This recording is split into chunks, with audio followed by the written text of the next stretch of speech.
नमस्कार, सुप्रभात. मी श्वेता. तुम्ही पाहताय न्यूज 18 लोकमत. बुलेटिनमध्ये तुमचं स्वागत. बातम्या पाहूयात. Fast speed news.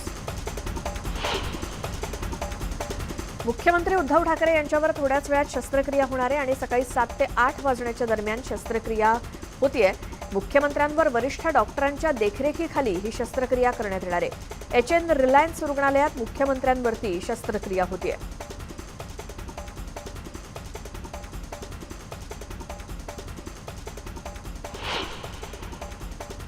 प्रभाकर साईची गुरुवारी एनसीबीकडून 4 तास चौकशी करण्यात आली. दरम्यान पोलिसांना सगळे पुरावे दिले असल्याची माहिती प्रभाकर साईनं स्वतः न्यूज 18 लोकमतला दिली.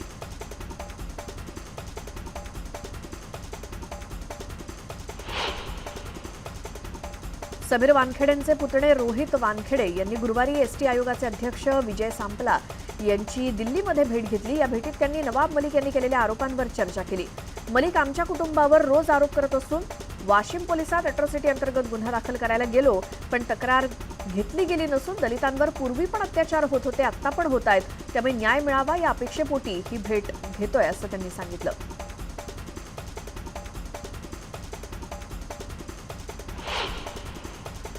अमृता फडणवीसांनी अल्पसंख्याक मंत्री नवाब मलिकांना नोटीस पाठवली आहे. ट्विटरवरून चुकीची आणि खोडसाळ माहिती प्रसारित करून प्रतिमा मलिन केल्याचा आरोप अमृता फडणवीसांनी केला. काही दिवसांपूर्वी रिव्हर सॉन्गवरून मलिकांनी ट्विटरवरून अमृता फडणवीसांचा फोटो प्रसारित केलेला होता आणि यावरूनच अमृता फडणवीसांनी मलिकांना नोटीस पाठवली. आता या प्रकरणी नवाब मलिकांना न्यायालयासमोर उत्तर द्यावं लागणार आहे.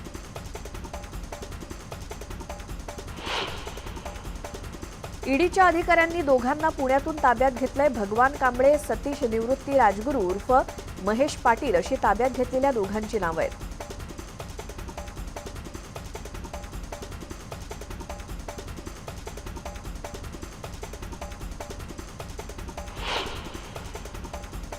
राष्ट्रवादी काँग्रेसचे मुख्य राष्ट्रीय प्रवक्ते नवाब मलिक यांनी भाजपवर निशाणा साधला. माझे किती पुतळे जाळा, मी तुम्हाला आरसा दाखवणारच. आरसा दाखवल्यावर इतके का घाबरताय आणि जनावरांची नावं देऊन भाजपची संस्कृती स्पष्ट होते असं देखील नवाब मलिक म्हणाले.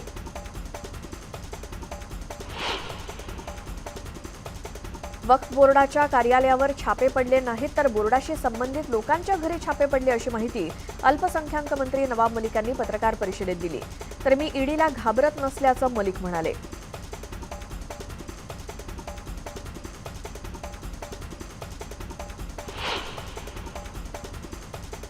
राज्यात गुरुवारी ईडीची 60 ठिकाणी छापेमारी झाली. पुणे, मुंबईसह 60 ठिकाणी छापा टाकण्यात आला.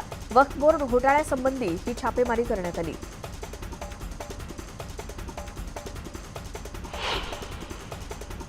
औरंगाबादमध्ये वक्फ बोर्ड जमिनीसंदर्भात ईडीनं 2 उद्योगपतींच्या कार्यालयांवर धाडी टाकल्या. ईडीकडून त्यांच्या बेहिशेबी मालमत्तेची चौकशी केली. ईडीनं जवळपास 60 ठिकाणी धाडी टाकली असून ईडीच्या 8 कर्मचाऱ्यांनी तपासणी केली. नवाब मलिक हे पत्रकार परिषदेत हायड्रोजन बॉम्ब फोडणार होते, मात्र बॉम्ब इतका फुसका होता की बॉम्बचं नाव बदलावं लागेल असा टोला गिरीश महाजन यांनी लगावला.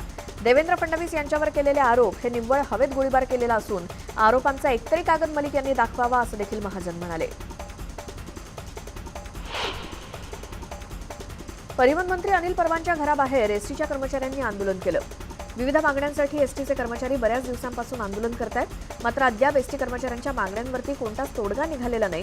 त्यामुळे संतप्त कर्मचाऱ्यांनी अनिल परब यांच्या घराबाहेर आंदोलन केलं. पोलिसांनी कार्यकर्त्यांना आंदोलनकर्त्यांना ताब्यात घेतलं. एसटीच्या कर्मचाऱ्यांनी संप मागे घेण्याचं आवाहन पुन्हा एकदा परिवहन मंत्री अनिल परबांनी केलं. इन्क्रिमेंटची मागणी वगळता माझ्या अखत्यारीतील सगळ्या मागण्या मान्य झालेल्या आहेत. कोर्टानं संप बेकायदेशीर ठरवलंय. जर संप सुरूच राहिला तर एसटीचं मोठं नुकसान होईल असं त्यांनी सांगितलं.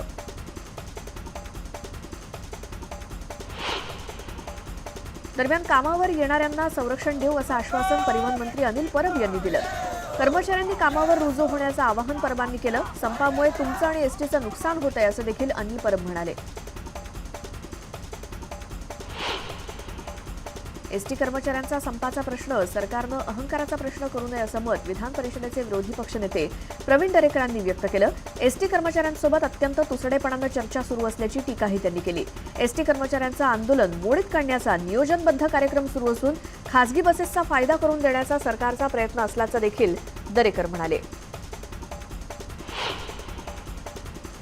एसटी कर्मचाऱ्यांचा पगार हा नक्कीच कमी आहे, त्यामुळे त्यांचा पगार वाढ होण्याची आवश्यकता आहे, असं मत मंत्री विजय वडेट्टीवारांनी व्यक्त केलं. मात्र एसटीचे कर्मचारी शासकीय सेवेमध्ये सामावून घ्या या मागणीवरती अडलेले असताना विरोधी पक्ष बेजबाबदारपणे चिथावणी देण्याचं काम करतायत आणि त्यामुळे कर्मचाऱ्यांनी हे आंदोलन मागे घ्यावं अशी विनंती त्यांनी केली. मागील सरकारच्या अर्थमंत्र्यांनी एसटी कर्मचाऱ्यांच्या याच मागणीला विरोध केला होता, याची आठवण सुद्धा त्यांनी करून देत टोला लगावला. राज्य सरकारने एसटी कर्मचाऱ्यांची थट्टा मांडली अशी टीका भाजपचे नेते सुधीर मुनगंटीवार यांनी केली. राज्याच्या कानाकोपऱ्यात सेवा देणाऱ्या एसटी कर्मचाऱ्यांनी काही मागण्या केल्या, मात्र सरकार शिमगा करत असल्याची टीका त्यांनी केली. एसटी कर्मचाऱ्यांच्या संपाला समर्थन देण्याकरता भाजपचे नेते चंद्रशेखर बावनकुळे यांनी गणेशपेठ मध्यवर्ती बस स्थानकाला आंदोलनस्थळी भेट दिली. एसटी कर्मचाऱ्यांविरुद्ध ही आणीबाणी असून जर कोणी विरोध केला तर त्यांच्यावर कारवाई केली जाते. आतापर्यंत राज्यात 36 एसटी कर्मचाऱ्यांच्या आत्महत्या झाल्या तरी अजून सरकारला जाग आली नसल्याची टीका बावनकुळे यांनी केली.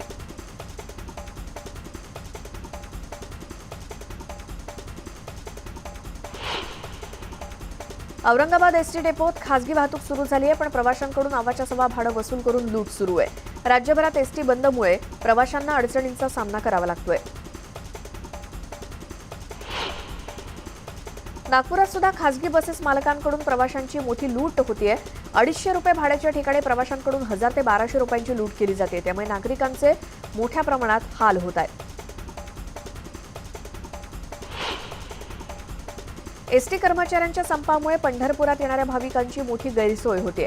प्रवासी वाहतूक बंद असल्यामुळे अनेक प्रवासी पंढरपूरच्या बस स्थानकात अडकून पडले. याचाच गैरफायदा खासगी वाहन चालकांनी घेतला.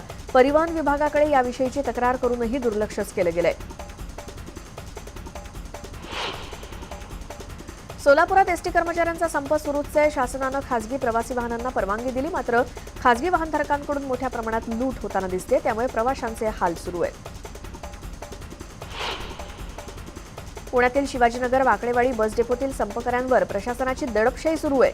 संपकरी कामगारांचं सामान रेस्टरूमच्या बाहेर काढलं गेलं, त्यामुळे कामगारांच्या पेट्या रस्त्यावर आल्यात.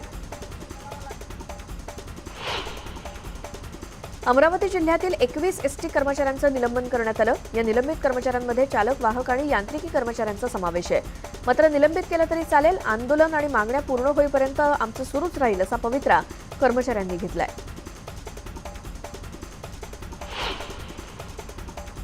बीडमधील एसटी कर्मचारी आंदोलनाच्या भूमिकेवरती ठाम आहेत. त्यामुळे बीड आगारातील डीसीनं कर्मचाऱ्यांच्या विश्रामगृहासह बाथरूमला कुलूप ठोकलं. प्रशासनाच्या या भूमिकेनंतर मनसे आक्रमक झाली आणि मनसेच्या पदाधिकाऱ्यांनी विश्रामगृहाला ठोकलेलं कुलूप तोडलं. या ठिकाणी पुन्हा कुलूप लावू नये असा इशाराही मनसेच्या पदाधिकाऱ्यांनी दिला.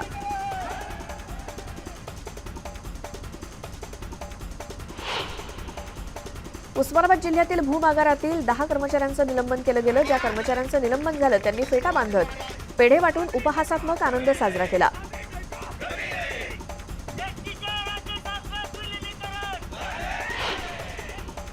एसटी कर्मचाऱ्यांच्या संपाला राष्ट्रीय समाज पक्षानं पाठिंबा दिला. यावेळी त्यांनी 1 दिवसाचा लाक्षणिक उपोषणात सहभाग नोंदवला. कर्मचाऱ्यांच्या मागण्या अवाजवी नसून राज्य सरकारनं त्या मान्य कराव्यात, अन्यथा हे आंदोलन अधिक चिघळेल असं आमदार रत्नाकर गुट्टेंनी म्हटलंय. एसटी कर्मचाऱ्यांचं निलंबन केल्यामुळे कामगारांचं स्वास्थ्य बिघडलं. संप सुरू झाल्यापासून आजपर्यंत 35 ते 36 एसटी कर्मचाऱ्यांचा मृत्यू झालाय. मात्र प्रशासनानं कामगारांना न्यायालयीन आदेश दाखवून निलंबनाची कारवाई सुरूच ठेवली. चंद्रपुरात 30हून अधिक एसटी कामगारांचं निलंबन झालंय. धुळे जिल्ह्यातील साक्री आगारातील कर्मचाऱ्यांनी अर्धनग्न आंदोलन करून शासनाच्या भूमिकेचा निषेध केला. यावेळी एसटी कर्मचाऱ्यांनी सरकारविरोधात जोरदार घोषणाबाजी करत निदर्शनं केली. दरम्यान मागण्या मान्य झाल्याशिवाय संप मागे घेणार नसल्याची भूमिका साक्री आगारातील कर्मचाऱ्यांनी व्यक्त केली.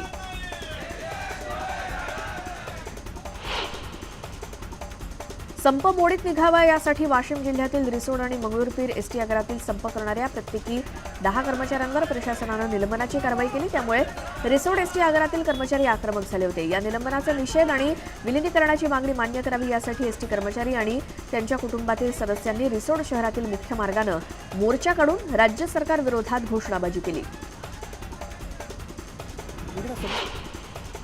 एसटी कर्मचाऱ्यांच्या संपाचा फटका बस स्थानकात उसाचा रस विकणाऱ्या छोट्या व्यावसायिकांवर देखील झालाय. या व्यावसायिकांवर उपासमारीची वेळ आली आहे. एकंदरीतच एसटीच्या प्रवाशांवर अवलंबून असलेल्या उसाचा रस विकणारे तसंच कॅन्टीन चालक आणि इतर छोटे व्यावसायिक अडचणीत आले. साहित्य संमेलनाच्या प्रवेशद्वारावरील नावावरून वाद सुरू झालाय. साहित्य संमेलनाच्या प्रवेशद्वाराला सावरकरांचं नाव देण्याचा प्रस्ताव अमान्य झाला. मंत्री छगन भुजबळ यांच्या स्वागत समितीनं स्वातंत्र्यवीर सावरकरांच्या नावाचा प्रस्ताव रद्द केला. तसंच संमेलनाच्या अधिकृत गीतामधून सुद्धा सावरकरांचं नाव काढण्यात आलंय. त्यामुळे 94वे अखिल भारतीय मराठी साहित्य संमेलन वादात सापडलंय. जळगावात पेट्रोल डिझेलवरील कर कमी करण्याची मागणी करत भाजपनं जिल्हाधिकारी कार्यालयासमोर निदर्शनं केली. केंद्र सरकारनं पेट्रोलमध्ये 5 रुपये तर डिझेलमध्ये 10 रुपये कमी केले दर. मात्र महाविकास आघाडी सरकारनं पेट्रोल डिझेलवरील कर कमी न केल्यामुळे निषेध केला जातोय. दरम्यान जनतेला दिलासा देण्यासाठी महाविकास आघाडी तयार नसल्याचा आरोप माजी मंत्री गिरीश महाजन यांनी केला. नुकसानग्रस्त शेतकऱ्यांना सोयाबीन कपाशीची मदत मिळावी म्हणून स्वाभिमानी शेतकरी संघटना 17 नोव्हेंबरला आंदोलन करणार आहे. राज्य आणि केंद्र सरकारकडून शेतकऱ्यांच्या तोंडाला पानं पुसण्याचं काम करण्यात आलं असल्याचा आरोप राजू शेट्टींनी केला. सांगलीमध्ये भाजपच्या वतीनं आघाडी सरकार विरोधात आंदोलन करण्यात आलं. पेट्रोल आणि डिझेलवरील वॅट रद्द करण्याची मागणी करण्यात आली. राष्ट्रवादीचे मंत्री नवाब मलिक देशद्रोही असल्याचा आरोप करत त्यांना अटक करण्याच्या मागणीसाठी मंत्री मलिक यांच्या प्रतिकात्मक पोस्टरला जोडे मारो आंदोलन करण्यात आलं. जळगावमध्ये राष्ट्रवादी काँग्रेस पक्षाच्या वतीनं विरोधी पक्षनेते देवेंद्र फडणवीस यांच्या प्रतिकात्मक पुतळ्याला जोडे मारून पुतळा दहन करण्यात आला. राष्ट्रवादीचे नेते नवाब मलिक यांच्या विरोधात आक्षेपार्ह ट्विट केल्यानं राष्ट्रवादीचे पदाधिकारी आणि कार्यकर्त्यांनी राष्ट्रवादीच्या कार्यालयाबाहेर हा निषेध नोंदवला. नवी मुंबई महापालिकेतील भ्रष्टाचाराची उच्चस्तरीय चौकशी करण्याची मागणी भाजपचे आमदार मंदा म्हात्रेंनी केली. काही दिवसांपूर्वी महापालिकेच्या 3 अधिकाऱ्यांना लाच घेताना रंगेहात पकडण्यात आलं होतं. असं असताना देखील महापालिकेच्या प्रशासनाला जाग आली नसल्याचा आरोप मंदा म्हात्रेंनी केलाय.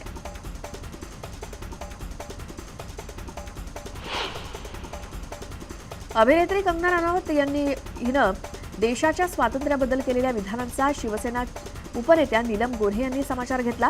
कंगना रनौतला दिलेला पद्म पुरस्कार परत घेऊन तिच्यावर देशद्रोहाखाली कारवाई करण्याची मागणी त्यांनी राष्ट्रपतींकडे केली आहे. महाराष्ट्र राज्य माध्यमिक आणि उच्च माध्यमिक शिक्षण मंडळामार्फत सन 2022 मध्ये घेण्यात येणाऱ्या 12वीच्या परीक्षेची आवेदनपत्र शुक्रवार दिनांक 12 नोव्हेंबरपासून स्वीकारली जाणार आहेत. विद्यार्थ्यांनी www.mahscboard.in या संकेतस्थळावर ऑनलाईन पद्धतीनं आवेदनपत्र भरावीत, असं आवाहन शालेय शिक्षण मंत्री वर्षा गायकवाड यांनी केलं. अमरनाथच्या आयुध निर्माणातील मशीन टूल प्रोटोटाईप फॅक्टरीनं ATR गनची निर्मिती केली. इजिप्तनं दिलेल्या ऑर्डरनुसार या गन तयार करण्यात आल्या आहेत. अवघ्या 4 महिन्यात या 2 बंदुकांची निर्मिती करण्यात आल्याची माहिती MTPF कारखान्याचे जनरल मॅनेजर राजेश अग्रवाल यांनी दिली. सिंधुदुर्गातील चिपी विमानतळावरून होणाऱ्या हवाई वाहतुकीच्या तिकीट दरात वाढ झाल्यामुळे याचा फटका चाकरमान्यांना आणि पर्यटकांना बसतोय. सुरुवातीची 35 तिकीटं ही 2600 रुपयात मिळतात. बाकीचे तिकीट दर 12 ते 15 हजारापर्यंत गेले. त्यामुळे उडान योजनेअंतर्गत फक्त 2600 रुपयातच तिकीट मिळण्यास केंद्रीय मंत्री नारायण राणे प्रयत्न करत असल्याची माहिती भाजपचे माजी आमदार राजन तेली यांनी दिली. गेल्या काही दिवसात कांद्याच्या भावात मोठी घसरण झाली आहे. नाशिक जिल्ह्यात गेल्या काही दिवसात कांद्याचे दर सरासरी 3000च्या जवळपास होते. मात्र माथाडी कामगारांच्या संपामुळे आवक वाढली आणि बाजारभाव कोसळला. उत्पादन खर्चही भरून निघत नसल्यामुळे शेतकऱ्यांकडून संताप व्यक्त होतोय. नगर शासकीय रुग्णालय जळीतकांड प्रकरणी चौकशी समितीनं संबंधित अधिकाऱ्यांना त्यांची बाजू मांडण्यासाठी नोटीस दिली होती. गुरुवारी सर्व अधिकाऱ्यांनी अहवाल समितीला सादर केला. यावर 9 ते 10 दिवसात चौकशी पूर्ण करून शासनाला अहवाल दिला जाईल, असं चौकशी समितीचे अध्यक्ष आणि विभागीय आयुक्त राधाकृष्ण गमे यांनी पत्रकारांशी बोलताना सांगितलं.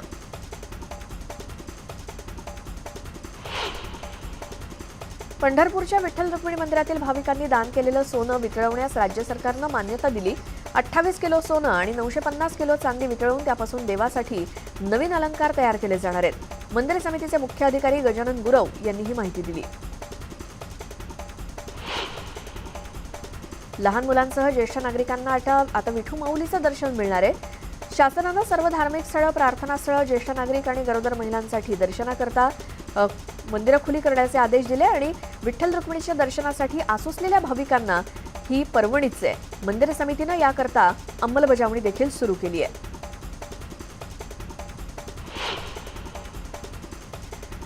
इथे वेळ झाली एका छोट्याशा ब्रेकची. ब्रेकनंतर परत येऊन आणखी स्पीड न्यूज पाहणार आहोत. पाहत राहा न्यूज 18 लोकमत.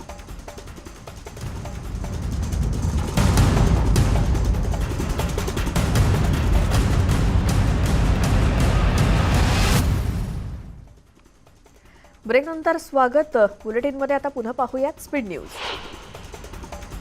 राफेल विमान खरेदीमध्ये दलाली आढळल्यास संयुक्त संसदीय समितीमार्फत चौकशी करण्यात यावी अशी मागणी काँग्रेसचे प्रवक्ते पवन खेरा यांनी मुंबईत पत्रकार परिषदेत केली. फ्रेंच कंपनी डसॉल्ट एव्हिएशननं 2007 ते 2012च्या दरम्यान भारतीय मध्यस्थाला 7.5 मिलियन युरो म्हणजे जवळपास 64 कोटी रुपये दिल्याचा खळबळजनक दावा फ्रेंचमधल्या एका वेबसाईटनं केलाय. यावर पवन खेरा यांनी दलाली आढळल्यास चौकशीची मागणी केली.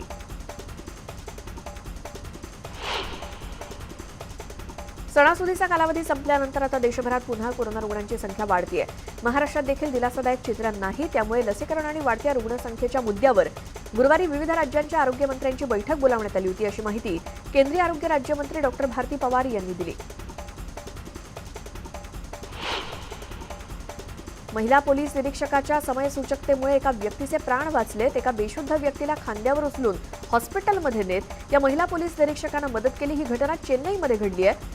राजेश्वरी असं या महिला पोलीस निरीक्षकाचं नाव असून सर्व स्तरातून त्यांच्यावर कौतुकाचा वर्षाव होतोय.